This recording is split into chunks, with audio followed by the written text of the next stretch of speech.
کربل کی کہانی جب کوئی بھی سنائے گا، دل والوں کی آنکھوں سے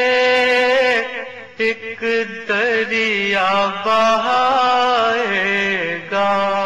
اعوذ باللہ من الشیطان الرجیم، بسم اللہ الرحمن الرحیم۔ السلام علیکم ورحمۃ اللہ وبرکاتہ۔ وہ نقش انما ہے امام علی رضا، تصویر حل عطا ہے امام علی رضا،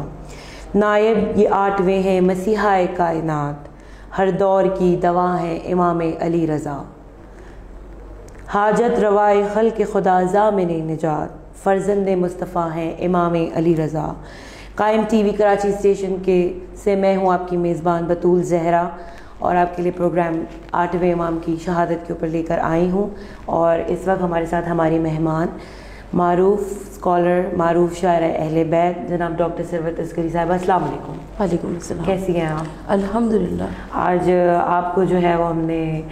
بلایا ہے یہاں پر، اور ہم امام علی رضا کے حوالے سے آپ سے گفتگو سننا چاہ رہے ہیں۔ تو سب سے پہلے جو میرا سوال ہے وہ امام علی رضا علیہ السلام کی سیرت اور شخصیت کی کردار کے حوالے سے آپ ہمارے ناظرین کو اور ہمیں بتائیں۔ بسم اللہ الرحمن الرحیم۔ السلام علیکم۔ امام علی رضا علیہ السلام کی یوم شہادت پر بطول میں آپ کی خدمت میں، قائم ٹی وی کینیڈا کی خدمت میں، ان کے تمام ٹیم کے ممبران کی خدمت میں، اور تمام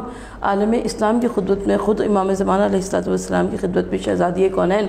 جناب فاطمہ الزہرا سلام اللہ علیہ کی خدمت میں، خود مولا کائنات حضرت علی ابن ابی طالب علیہ السلام کی خدمت میں تعزیت اور تسلیت پیش کرنا چاہتی ہوں، اس لیے کہ امام علی رضا علیہ السلام امام ہشتم ہیں۔ گھر میں موسیٰ کے کلیم سخن آرا چمکا، گھر میں موسیٰ کے کلیم سخن آرا چمکا، 8ویں برج امامت کا ستارہ چمکا۔ آپ امام ابن امام ہیں، آپ سخی ابن سخی ہیں، آپ کریم ابن کریم ہیں، آپ شریف ابن شریف ہیں، اور یہ وہ گھرانہ ہے کہ صفت یہ خاص ہے آل محمد کی زمانے میں، محمد ہی محمد ہے محمد کے گھرانے میں۔ یعنی جب ہم نے اس گھرانے کی سمت نظر اٹھائی تو ہمیں ہر ایک ہی محمد نظر آیا۔ حضرت امام علی رضا علیہ السلام 11ویں ذیقعد کو امام علیہ السلام کی تاریخ ولادت ہے، اور اس کے بعد امام علی رضا علیہ السلام جن کے والد گرامی حضرت امام موسیٰ کاظم علیہ السلام، 7ویں امام موسیٰ کاظم علیہ السلام، حضرت امام موسیٰ کاظم علیہ السلام کے لیے میں اس سے بڑھ کر اور کیا کہوں کہ جن کے لیے شاعر نے کہا کہ مولا پہ انتہائی اسیری گزر گئی، زندان میں جوانی و پیری گزر گئی، تو ایک امام موسیٰ کاظم علیہ السلام حجت خدا تھے، وقت کے امام تھے، اور ان کے فرزند ان کے جانشین ہونے کی حیثیت سے امام علی رضا علیہ السلام پر بہت کڑی، بہت سنگین ذمہ داریاں عائد ہیں، اس لیے کہ امام موسیٰ کاظم علیہ السلام کو جس وقت اسیر کر کے بغداد لے جایا گیا، اور اب پیچھے مدینہ منورہ میں امام علیہ السلام کا گھرانہ ہے، امام کے خاندان ہے، حرم امام موسیٰ کاظم علیہ السلام ہے، جس کے اندر خواتین بھی ہیں، بچے بھی ہیں، اور ان سب کے نگہبان اور نگہدار حضرت امام علی رضا علیہ السلام ہیں۔ تو حضرت امام علی رضا علیہ السلام نے بڑی کمسنی کے ساتھ ان تمام حالات و واقعات کو دیکھا، اور اس کے بعد کیونکہ بنو عباس کا دور حکومت تھا امام علی رضا علیہ السلام کے دور حیات میں، تو ہم دیکھتے ہیں کہ سب سے پہلے بنو امیہ کا جو دور حکومت تھا وہ اس کا ایک الگ انداز تھا، اور جب بنو عباس کا دور حکومت قائم ہوا 132 ہجری میں، تو اس 132 ہجری سے پہلے بنو امیہ اور 132 ہجری کے بعد بنو عباس، ہمیں جو منظر نظر آتا ہے کہ بنو امیہ کی نہایت سفاک، نہایت ظالم ایسی حکومتیں تھیں کہ جنہوں نے یزید کے 3 سال دور حکومت میں پہلے سال میں یعنی سن 61 ہجری میں واقع کربلا، اس کے بعد واقع مکہ کے جس میں منجنیق سے آگ کے گولے خانہ کعبہ کے اوپر پھینکے گئے اور خانہ کعبہ کے پردوں میں آگ لگ گئی، اور اس کے بعد واقع حرہ یعنی مدینہ منورہ کو جس طریقے سے تاراج کیا گیا، پامال کیا گیا، تو یہ تمام تر واقعات آپ کے اذہان فکر میں موجود ہیں۔ اور اس کے بعد جب بنو عباس کی حکومت آئی تو بنو عباس نے ایک الگ طریقے کے ساتھ، کیونکہ پہلے تو انہوں نے خون حسین کا انتقام لینے کے لیے ہاشمیوں کے نام پر اپنی حکومت کو قائم کیا تھا اور حکومت کو حاصل کیا تھا، لیکن جب حکومت مل گئی تو یہ بھی اسی طریقے پہ چلنے لگے جو کہ بنو امیہ کا طور طریقہ تھا، اور یہ بھی ظلم اور ستم کے ان تمام تر پہاڑوں کو توڑنے لگے اہل بیت اطہار پر، کیونکہ یہ اصل میں جانتے تھے کہ اللہ کے رسول صلی اللہ علیہ وآلہ وسلم کے وارث کون ہے، حجت خدا کون ہے، وقت کے امام کون ہے۔ اب ان کو خطرہ یہ تھا کہ اگر لوگ واقعی حقیقی وارثین اسلام کی جانب متوجہ ہو گئے تو پھر بڑا مشکل ہو جائے گا اور ان کی حکومت ہاتھ سے نکل جائے گی۔ لہٰذا ہم دیکھتے ہیں کہ امام جعفر صادق علیہ السلام کے دور میں منصور دوانقی کی حکومت تھی، اس نے بھی زہر دے کر چھٹے امام علیہ السلام کو شہید کروایا۔ اس کے بعد امام موسیٰ کاظم علیہ السلام کے زمانے میں ہارون رشید کی حکومت تھی، امام موسیٰ کاظم علیہ السلام کو بھی زہر سے شہید کروایا گیا، بلکہ تمام ائمہ طاہرین علیہ السلام کو زہر سے شہید۔ کربلا تو پھر آباد نہیں ہوئی، اس کے بعد کربلا ایک ہی رہی کربلا، لیکن اس کے بعد بھی اہل بیت اطہار کو نہایت مظالم کے ذریعے نہایت مصائب اٹھانے پڑے اور اہل بیت اطہار کو شہید ہونا پڑا۔ صحیح، بہت مختصر سے وقفے میں آپ نے بہت بہترین تعریف کی۔ اچھا، آگے سوال بڑھاتے ہوئے میں آپ سے یہ سوال کروں گی، پروگرام کو آگے بڑھاتے ہوئے، کہ امام علی رضا نے جو علمی مناظرہ کیا تھا، میں یہاں پر عرض کرنا چاہتی ہوں کہ دیکھیں ہمارے ائمہ طاہرین علیہ السلام نے جیسا جس کا دور حیات تھا ویسا اس کا طریقہ امامت تھا، یعنی امام مولا کائنات حضرت علی ابن ابی طالب علیہ السلام نے جس وقت امام کا دور حکومت تھا، امام ممبروں سے آواز دے رہے تھے، خطیب سلونی قبل استفقدونی، مجھ سے پوچھو اس سے پہلے کہ میں تمہارے درمیان میں نہ رہوں۔ امام حسن مجتبیٰ علیہ السلام کا دور امامت، امام نے حلم کو، صبر کو، ضبط کو اپنا شعار امامت بنایا۔ امام علی مقام امام حسین علیہ السلام کو مقتل کربلا میں آنا پڑا، اور اس کے بعد امام زین العابدین علیہ السلام نے مناجات کے ذریعے، زہد اور تقوی کے ذریعے، دعاؤں کے ذریعے شعار امامت کو ادا کیا۔ اس کے بعد امام محمد باقر علیہ السلام اور امام جعفر صادق علیہ السلام ہمارے دو ائمہ طاہرین وہ ہیں، کیونکہ بنو امیہ اور بنو عباس کی اقتدار کی کشمکش چل رہی تھی، تو اس کے سائے میں ہمارے دو ائمہ کو تفصیل سے کام کرنے کا موقع ملا، اور یہی وجہ ہے کہ جتنے مدارس، جتنے مکاتب ہمارے ان دو اماموں کے دور میں مدینہ منورہ میں قائم ہوئے، اور یہی کے فارغ التحصیل طلبہ تھے جو کہ دور دراز کے علاقوں میں گئے، عراق میں گئے، عجم میں گئے، افریقہ تک پہنچے، اور جہاں جہاں تک پہنچے انہوں نے وہاں پر تعلیمات اہل بیت اور مکتب اہل بیت کی بنیاد رکھی۔ آج بھی جو غوث علمیہ قم اور نجف ہمارے پاس موجود ہے، یہ بھی ان عظیم مدارس اور مکاتب کا ایک عکس نظر آتا ہے کہ جہاں سے علم کی شعائیں پھوٹیں۔ اچھا، اس کے بعد 7ویں امام کو 14 سال قید و بند کی صعوبتیں اٹھانی پڑی، اور یہاں تک روایت میں ملتا ہے کہ ایک آل محمد کا چاہنے والا آیا اور اس نے آ کر امام سے کہا، دربان سے کہا، پہرے دار سے کہا کہ میں امام موسیٰ کاظم علیہ السلام کا دیدار کرنا چاہتا ہوں۔ امام موسیٰ کاظم علیہ السلام کا دیدار کے لیے پہرے دار نے کہا کہ رات میں کسی وقت آنا، اور جب رات میں وہ آیا تو اس نے زندان سے جب جھانک کر دیکھا تو اسے زمین پر ایک کپڑا پڑا ہوا نظر آیا، تو کہا کہ یہی تمہارے امام ہیں جو کہ فجر میں سجدے میں سر رکھتے ہیں تو ظہرین میں اٹھاتے ہیں، اور ظہرین کے سجدے میں سر رکھتے ہیں تو مغربین میں اٹھاتے ہیں۔ اس کے بعد آیا امام علی رضا علیہ السلام کا دور۔ امام علی رضا علیہ السلام جنہیں ولی عہد حکومت بنایا گیا تھا، اور ولی عہد حکومت بناتے ہوئے امام علی رضا علیہ السلام کو سے، کیونکہ وہ دور علمی دور تھا، علماء بہت موجود تھے، دربار میں مباحثے ہوا کرتے تھے، مناظرے ہوا کرتے تھے، لہٰذا انہوں نے امام علی رضا علیہ السلام کو کئی مرتبہ مناظروں کے ذریعے، علمی بحثوں کے ذریعے امام علی رضا علیہ السلام کو انوالو کیا ان مناظروں میں۔ ایک بات تو یہ تھی کہ مامون نے اپنی بیٹی کا عقد کر دیا تھا امام علی رضا علیہ السلام سے، جس کی وجہ سے اس کے خاندان والے بھی مخالفین میں شمار ہو گئے تھے۔ تو اب ان علمی مناظروں میں پھنسانے کا مطلب شاید مجھے یہ سمجھ آتا ہے کہ ایک جانب تو یہ کہ اگر خدا نخواستہ نعوذ باللہ من ذالک معاذ اللہ ثم معاذ اللہ اگر امام جواب نہ دے سکے تو ان کے پاس اس رشتے کو ختم کرنے کا ایک بہت اچھا جواز ہوتا، اور نہیں تو پھر امت مسلمہ کی تکالیف اور مشکلات آسان ہو رہی تھیں۔ بہت بہترین۔ ناظرین ہمارے ساتھ ہی رہیے گا، ہم ایک چھوٹے سے وقفے کے بعد دوبارہ حاضر ہوتے ہیں۔ کوئی